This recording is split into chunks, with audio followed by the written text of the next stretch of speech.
internautes, bienvenue et merci d'être connectés sur Cortès Bénin. Les enfants représentent les meilleures chances dans le monde et surtout représentent notre avenir. Les moments les plus mémorables pour nos chers parents commencent par la naissance, les premiers pas, les premiers mots, la scolarisation, le permis de conduire, l'éducation et bien évidemment de voir grandir nos petits-enfants. Mais qu'est-ce qui se passe si votre enfant de 2 ans ressent des douleurs sans aucune explication, mais qu'au final, le médecin diagnostique une maladie drépanocytaire, une maladie chronique héréditaire qui est associée à la douleur et qui a une durée de vie? En ce moment précis, vous vous posez plusieurs questions. Qu'est-ce que la maladie drépanocytaire? Comment se transmet-elle? Comment peut-on la guérir? Et sûrement, beaucoup d'autres questions vous viennent à l'esprit. Vous aurez les réponses juste après cette petite pause.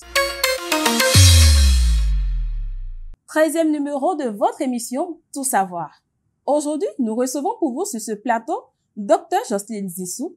Elle est médecin généraliste à l'hôpital La Croix-de-Zivier. Elle va nous expliquer de long en large ce que c'est que la drépanocytose. Docteur, bonsoir et bienvenue à vous. Bonsoir madame la journaliste, merci. Alors, d'entrée de jeu, qu'est-ce que la drépanocytose? La drépanocytose est une maladie qui est fréquente sous nos cieux, que nous rencontrons dans nos pratiques quotidiennes. C'est une maladie qui est héréditaire, qui est liée à une mutation génétique qui affecte les globules rouges, qui se caractérise par une présence anormale de l'hémoglobine, qui est l'hémoglobine S, qui en se polymérisant les fragilise et leur confère une forme en fossile. Et ces globules rouges sont responsables du transport de l'oxygène dans le sang vers divers organes. Alors, c'est une maladie qui est chronique. Quand on parle de chronicité, c'est que quand on a la drépanocytose, c'est qu'on l'est à vie. Cependant, la pratique ciblée du dépistage précoce de la drépanocytose nous permet d'avoir une prise en charge spécialisée de façon précoce aussi, qui est la clé d'un meilleur pronostic et également une qualité de vie assez stable pour le patient drépanocytaire. D'accord. Merci pour cette belle explication, docteur. Comment se transmet la drépanocytose dans ce cas? Pour que la maladie apparaisse, 2 copies du gène muté doivent être transmises, l'une par le père et l'autre par la mère. Je profite pour également parler des différentes formes de la drépanocytose. Nous avons la forme SS, qui est beaucoup plus fréquente que nous rencontrons. Nous avons la forme SC. La dernière forme, c'est la forme CC, mais on ne la considère pas vraiment comme une drépanocytose. Lorsque le papa donne sa mutation génétique S et que la maman donne également sa mutation génétique S, l'enfant sera SS dit drépanocytaire. Dans le cas où c'est le papa donne toujours sa mutation génétique S et que la maman donne sa mutation génétique C, cette fois-ci, l'enfant qui va naître sera SC, toujours dit drépanocytaire. Alors, lorsque c'est le cas contraire, c'est-à-dire que la maman donne son C et que c'est le papa qui donne son S, c'est pareil. L'enfant sera SC et sera dit drépanocytaire. Alors, en dehors de tout ça, nous avons les formes porteurs de traits. Les patients qui sont porteurs de traits mais qui ne sont pas drépanocytaires, c'est les formes AS, les formes AC. Donc, du coup, la forme S et SC sont les formes les plus graves de la maladie. C'est ça on appelle la drépanocytose. Ceux qui ont ces formes-là sont appelés les drépanocytaires.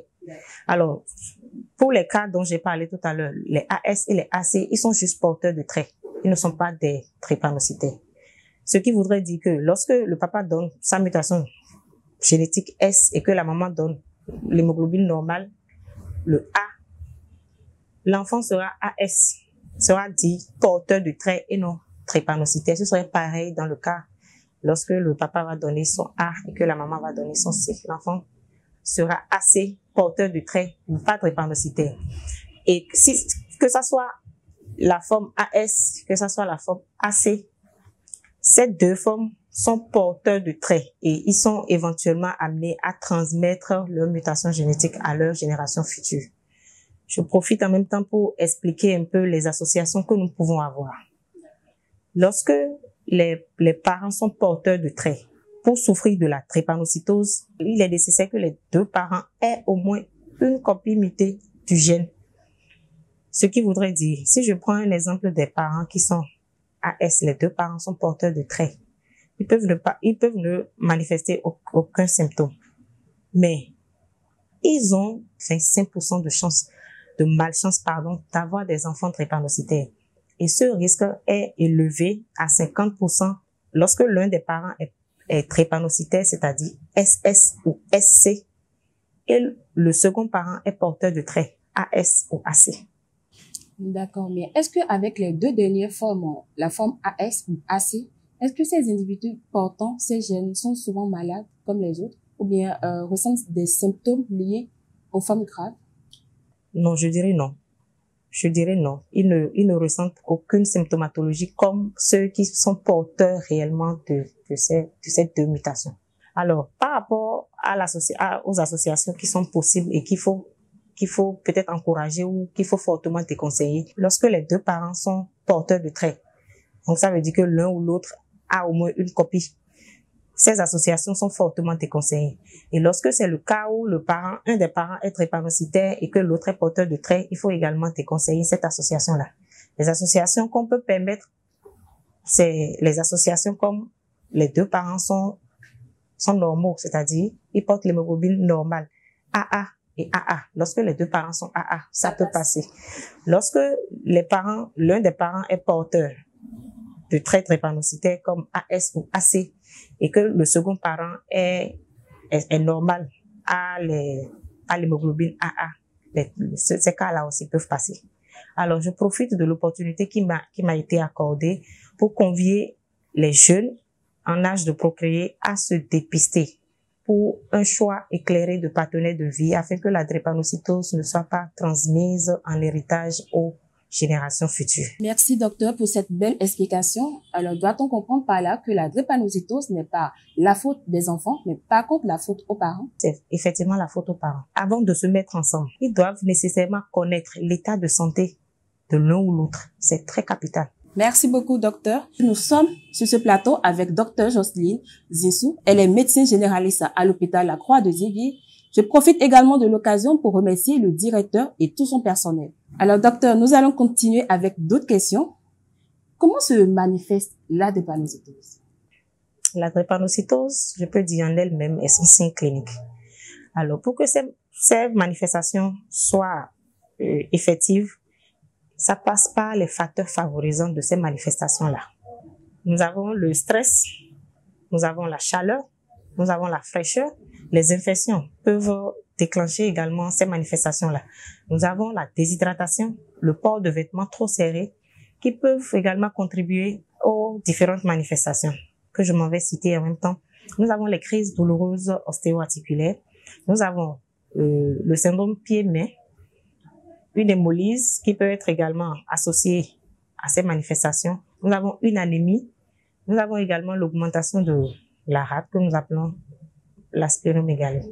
Alors, je dirais que toutes les circonstances qui vont entraîner des modifications dans le sens d'une réduction du calibre des vaisseaux, ça va entraîner une circulation qui sera difficile.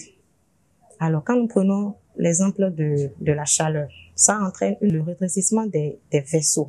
Cette vasoconstriction va empêcher le passage des globules rouges dans les zones capillaires les plus réduites, notamment au niveau des articulations et des os, qui vont donc entraîner une crise douloureuse ostéo-articulaire et donc le syndrome pied-main, qui voudrait dire une tuméfaction au niveau des articulations, bien évidemment qui sont douloureuses. En dehors de ça, cette modification du calibre des vaisseaux peut s'accompagner d'une hémolyse. L'hémolyse qui est la destruction des globules rouges et qui peut s'exprimer par l'anémie et également par les urines qui sont très foncées, comparables à la boisson Coca-Cola, souvent pour différencier.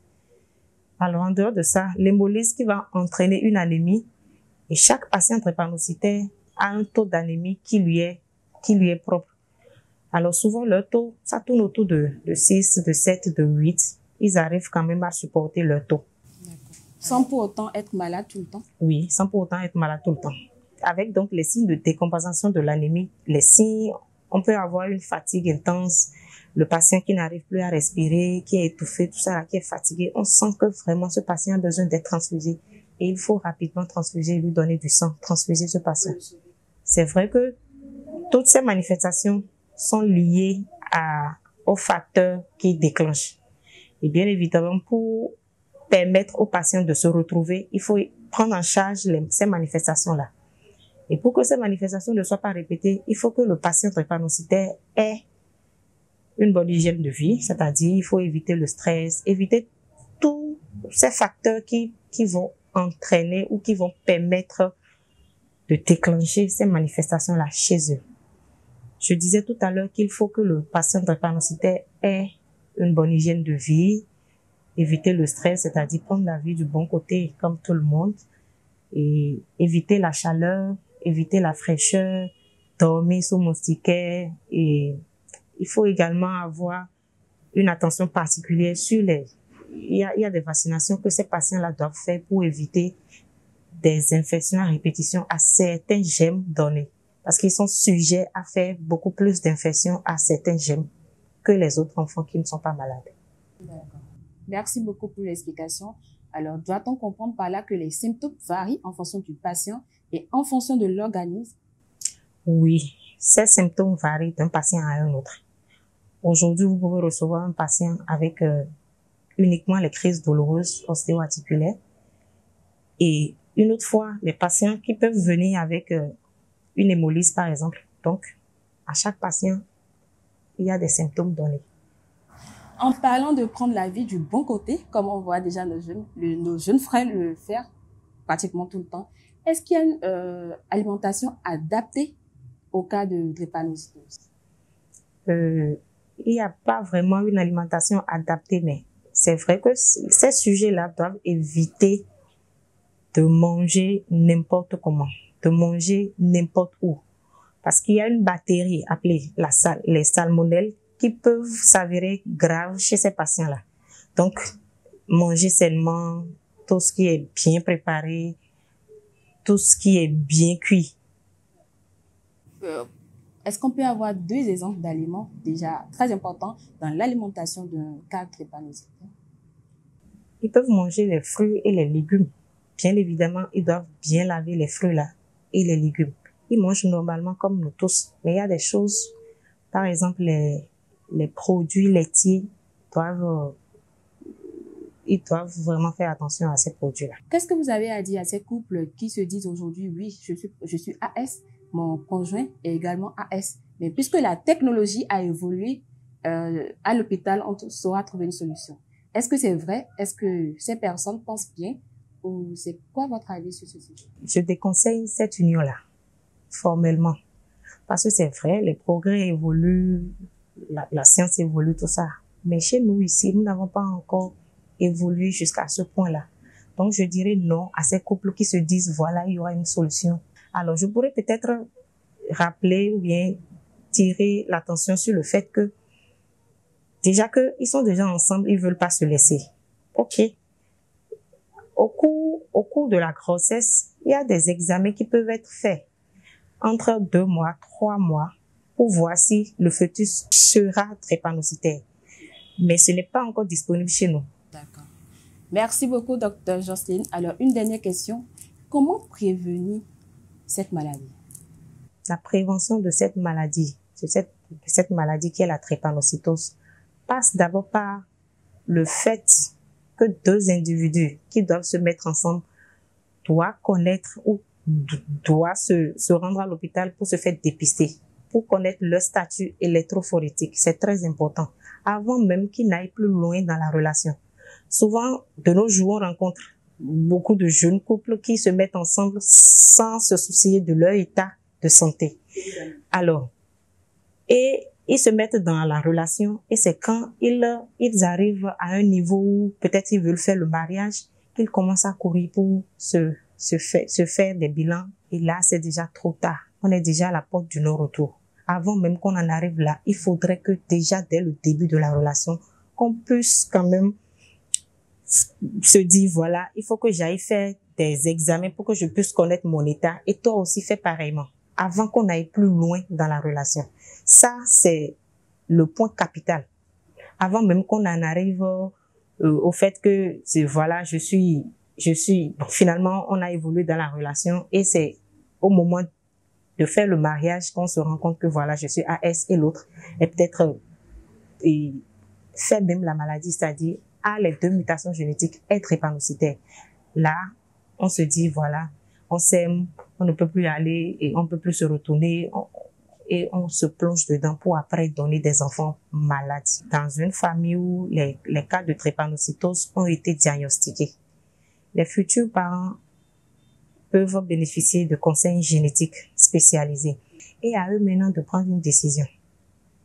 En dehors de ça, le diagnostic peut également se faire à partir de 6 mois de vie chez les nourrissons.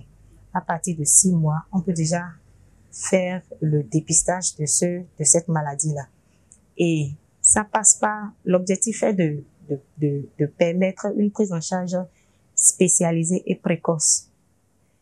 Et les mesures préventives des complications infectieuses pour les enfants atteints de la drépanocytose. Avant de boucler, j'aimerais bien savoir, pourquoi parle-t-on souvent de pourcentage de S, pourcentage de C ou pourcentage de A également? Parce que pour la plupart du temps, il y a des patients que nous recevons qui sont porteurs de traits, mais qui font quand même ces manifestations des drépanocytaires. Et dans ce cas, lorsque l'examen est fait, il y a un examen qui est fait, ça montre que le pourcentage de S est plus élevé que le pourcentage de A. C'est ce qui explique, en fait, ces manifestations-là. Chers internautes, l'avenir nous appartient, mais l'avenir, c'est nos enfants et ce sont nos enfants. Alors, docteur, une fois encore, merci d'avoir accepté notre invitation. Quel est votre mot de fin, docteur? J'invite la population à prendre conscience de l'existence de la maladie. Et pour qu'ils ne disent plus après que c'est une malédiction, c'est la sorcellerie. Non, la maladie existe et la faute, c'est nos parents. Ce n'est pas les enfants, puisque c'est eux qui transmettent les mutations de génération en génération. Ils doivent prendre conscience de l'existence de la maladie pour que ensemble on puisse relever ce défi-là. Chers amis internautes, nous voici à la fin de ce numéro de votre émission Tout savoir. Merci de nous avoir suivis et bien évidemment, nous étions avec Dr Jocelyne Zissou. Je rappelle qu'elle est médecin généraliste à l'hôpital La Croix de Zéville. Si vous avez aimé l'émission, merci de laisser en commentaire des messages et surtout des questions auxquelles nous pourrions répondre prochainement. Également, merci à la Radio Horizon TV des États-Unis d'Amérique pour la codiffusion de nos émissions. Merci à l'hôpital La Croix de Zéville. Merci à la SC Tropicale, merci à l'établissement Les 3L et bien évidemment, un merci particulier à la boutique Knitting House. Comme vous pouvez déjà le constater, je suis habillée par la boutique Knitting House, une boutique spécialisée dans la confection des tenues en laine. Et pour finir, un sincère merci aux techniciens et surtout au directeur que je vais nommer, Monsieur Gabin Roubati. Portez-vous bien et à très bientôt sur Contest Bénin.